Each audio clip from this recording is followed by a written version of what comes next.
Really, today we will do exercise 1.20, which is based on financial arithmetics.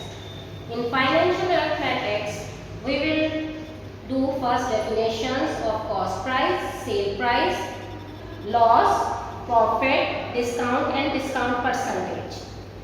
First of all, we will do definition of cost price. The price at which an object is purchased is known as cost price. Cost price का मतलब है वो वाली चीज जो हम लोग खरीदते हैं उसकी जो प्राइस होती है उसको हम लोग कॉस्ट प्राइस कहते हैं. फॉर एग्जांपल, अगर आपने एक कॉफी परचेज की है, खरीदी है, उसकी प्राइस 100 रुपीज़ है, तो 100 रुपीज़ आप लोगों के पास कॉस्ट प्राइस आ जाएगी जो कॉफी आप लोगों ने 100 रुपीज़ की. After this we will do sale price. The price at which an article is sold is known as sale price. It is denoted by S for sale and P for price. Sale S dot P.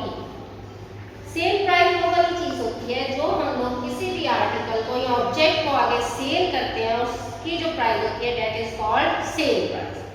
For example, आप लोगों ने 100 rupees की copy ली थी, वो आपने 120 की cell कर दी है, तो 120 जो सी होगी वो उसकी सेल प्राइस होगी और 100 रुपीज़ उसकी cost price. Profit, the profit is earned when sale price is greater than cost price. अगर सेल प्राइस कॉस्ट प्राइस से ज्यादा हो जाए that is called profit.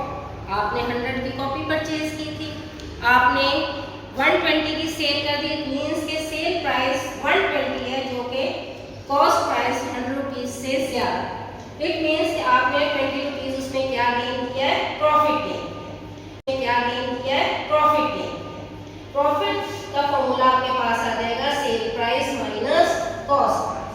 So profit percentage is equal to profit over cost price multiply by 100%.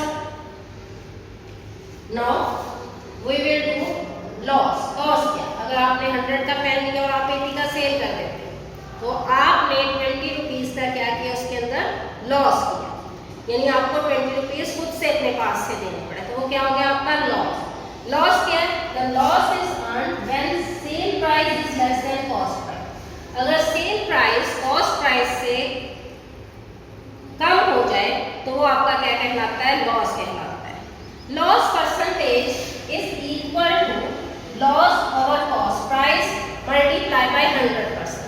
It means कि loss percentage and profit percentage both based on cost price. दोनों में आप लोग divide करेंगे cost price के साथ. And after this we will do discount. Discount is equal to mark price, दोनों में लिखी होती है, माइनस सेल प्राइस जिस पे आपने चीज खरीदी.